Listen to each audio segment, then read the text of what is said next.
Okay, let's unpack this. It is Saturday, January 31st, 2026.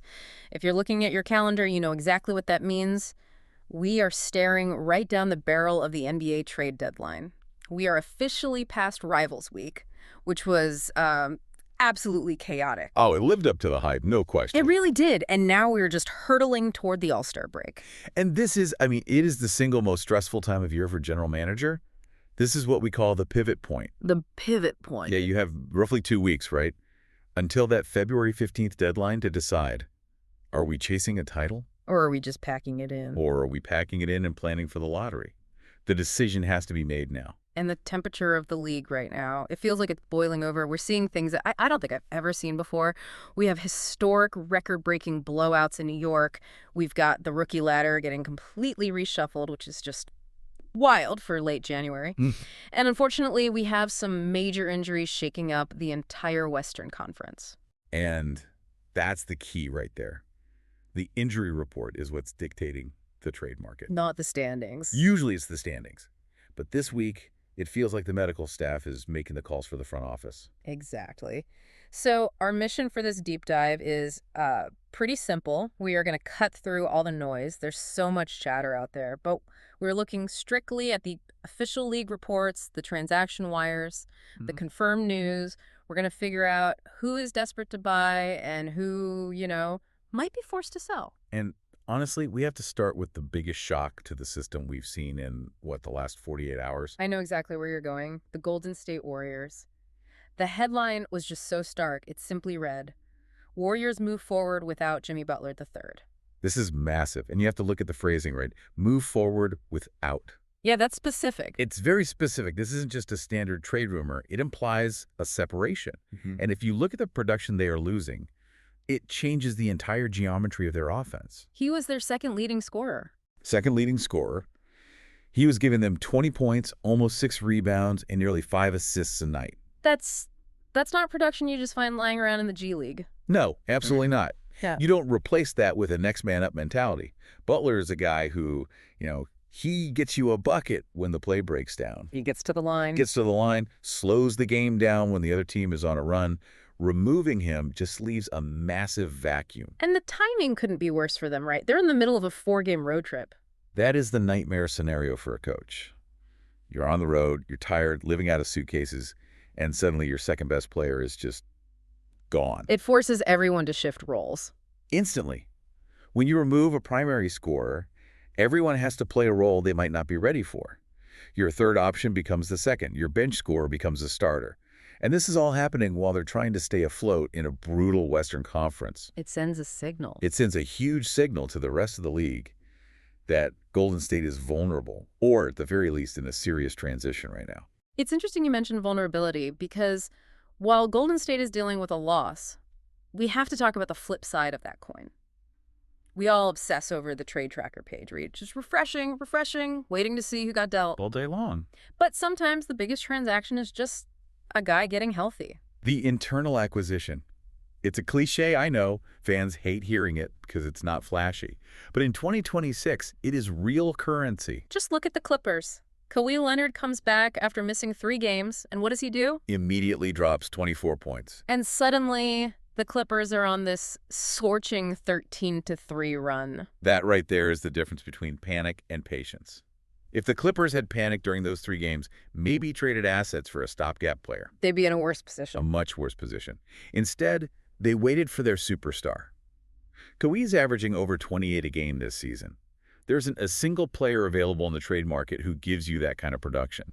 So you're saying the Clippers basically just made the best trade of the deadline by, what, just getting their medical staff to clear Kawhi?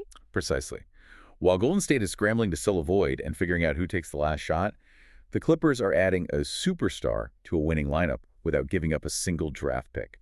That creates massive separation in the standings. Okay, let's shift gears to the rumors because the mill is definitely churning. But I want to look at the strategy behind the rumors. There was a fascinating report from The Athletic about the Los Angeles Lakers.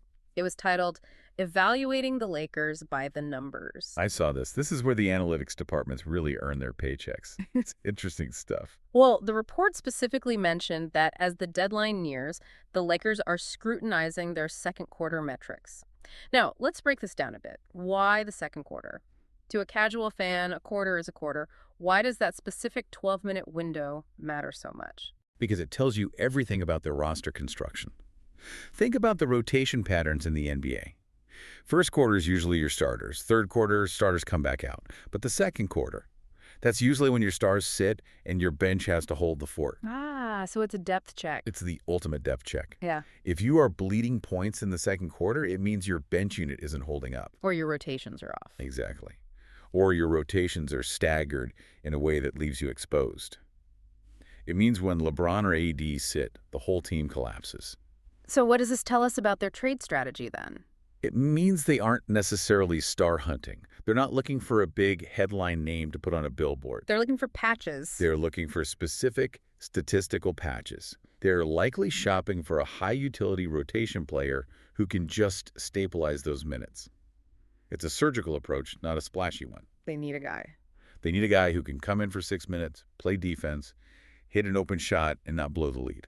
Speaking of surgical and high utility, there is a name floating around that seems to fit this profile perfectly. Norman Powell, down in Miami. Norman Powell is the absolute prototype for what contenders want in 2026.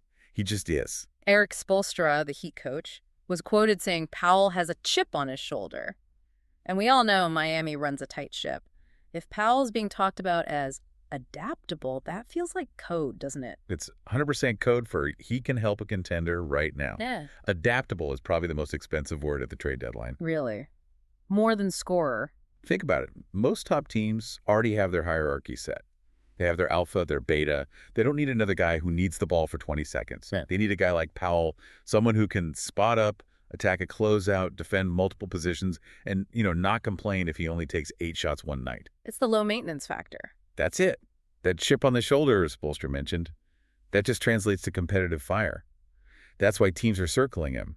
He plugs into almost any system without disrupting the chemistry you've spent months building. And then you have the young guys. There's a lot of buzz around Denny Avdija in Portland. Oh, yeah. The Athletic called him a breakout star and noted his rise began after some closed-door meeting. Avdija's a really fascinating case. He's blossomed into a genuine playmaker. The question for Portland now is that classic asset management dilemma. Is he a cornerstone? Is he a cornerstone you build around for the next 5 years? Or is his value so high right now that you have to listen to offers? The sell high versus build around debate. Exactly. When a player breaks out like this right before the deadline, it puts the front office in a bit of a bind. Do we get ready to pay him the big contract later? Or do we cash in now while his stock is at an all-time high? It's a gamble. Either way. It's the classic bird in the hand dilemma. Okay, let's talk about the teams themselves. We have clear buyers and clear sellers, but I have to start with the New York Knicks. The aggressive buyers. Or maybe dominant buyers is a better term. Aggressive might be an understatement. They just set a team record with a 54-point win over the Brooklyn Nets. 54. They erased their old record of 48. And they're on a 13-game win streak. It's incredible. This is a team that smells blood in the water. Usually at the deadline, you have buyers who are trying to fix a flaw. Oh, we need shooting or we need rim protection. The Knicks aren't trying to fix anything. They're trying to add a knockout punch. They're trying to steamroll the Eastern Conference. A 54-point win against a division rival isn't just a win, it's a message. So they're all in. They're all-in buyers. If they make a move, it's not to plug a hole, it's to put the final nail in everyone else's coffin. They want to make sure Boston or Philly can't catch them. Okay, now contrast that vibe with, say, the Milwaukee Bucks. A completely different energy, a different universe. They just lost to the Denver Nuggets. But not just the Nuggets, a depleted Nuggets team. And that's the red flag. Losing to Denver is fine. They're a championship franchise. But losing to a depleted version of them when you have your main guys available, that signals some internal issues. It feels like panic time is setting in. It does. The Bucks look like desperate buyers. They might need to make a move just to shake up the locker room or find a spark. The Knicks are buying from a position of power and luxury. The Bucks might be panic buying just to save their season from spiraling. And then you have the teams that are just sitting back and watching all the chaos. The hold strategy, you look at OKC still top of the power rankings. They don't really need to do much. But I want to talk about the Charlotte Hornets. The Hornets are one of the best stories of the whole season. They have a rookie, Con Newpel, who just took the top spot on the Kia rookie ladder. The reports say they have a hive full of young talent. And that's exactly why they hold. Why would you sell off pieces when your young core is actually clicking and winning games? Conquinipal passing Cooper Flagg on the rookie ladder. That's a really significant indicator. That's huge, considering the hype Flagg had coming out of Duke. Exactly. It means their draft pick hit. Big time. When you have a rookie performing at that level, you just let that chemistry develop. You don't bring in some veteran mercenary who might stunt his growth. Charlotte is doing the smart thing, standing pat and letting the kids play. You mentioned Lepel passing Flagg. That feels significant, not just for the Rookie of the Year race, but for the trade market in general. Oh, it sets the price for the whole market, for sure. How so? Walk us through that logic. Well, think about it. Every GM is looking for a young wing that is the most coveted asset in the league. So when you have rookies like Knuppel and Flagg playing this well, the price for any young wing just goes through the roof. Because the proof of concept is right there. Right. If you call Charlotte or a team with a similar young prospect and you ask for their guy, they're going to point to that rookie ladder and say, look at the production, look at the efficiency. The price isn't a second-round pick anymore. What is it? The price is 3 first-round picks. It kind of freezes that part of the market because the potential is actually turning into production right before our eyes. But there is another market developing that isn't about young stars. It's much more grim. The replacement market. This is the fallout from the last few days of games. This is where the reality of the 82-game season just hits you hard. We mentioned the Warriors losing Butler, but it gets worse for them. Jonathan Kuminga exited a game with ankle and knee issues right after the Butler news broke. A double blow. Losing your veteran leader and your young athletic wing in the same news cycle. It's brutal. And then in Phoenix, Devin Booker. Wow. He stepped on Onyeka Okongwu's foot against the Hawks and had to be helped off the floor. That is the nightmare scenario. We've all seen that play. You step on a foot, the ankle rolls. It's so unpredictable. You wait for the MRI, but as a GM, you have to assume they're going to miss time. So now Phoenix and Golden State aren't looking for the perfect fit anymore. No, they're looking for bodies, healthy bodies. It shifts the leverage entirely, doesn't it? Completely. They need reliable minutes eaters just to survive the regular season schedule. So this changes them from being, strategic buyers to necessity buyers. And if I'm a seller right now, I'm loving this development. Oh, absolutely. If you're a selling team and you have a veteran wing who can play 25 solid minutes a night, you are calling the Suns and the Warriors immediately. You know they're desperate. The leverage is completely shifted because of those 2 injuries. You can ask for a premium because you know they need to keep the ship from sinking. Let's look at how this all impacts the playoffs, because all of this, the trades, the injuries, it's all for positioning. In the West, it feels like we're finally seeing some separation. We are. The West is usually this huge logjam, but the Clippers, with that 13-3 streak and the Thunder holding on to the top spot, they're starting to separate themselves from the pack. They are the elite tier right now. And the teams below them. It's a scramble. And this is where the Warriors situation is so critical. If they don't make a move to fill the void left by Butler and now Kuminga, they could just free fall. The West is too good. Way too good. You can't tread water.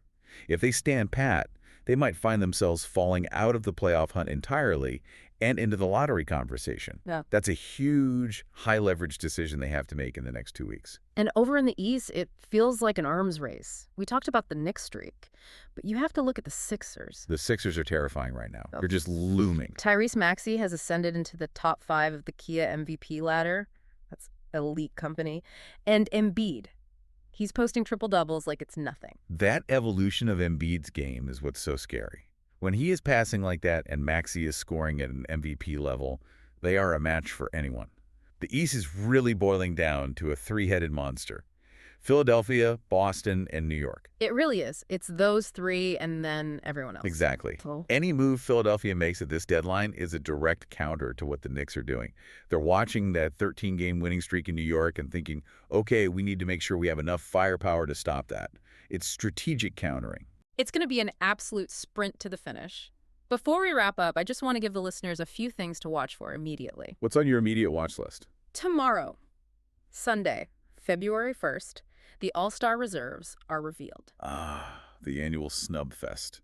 Always good for some drama. Exactly. Snubs lead to disgruntled players.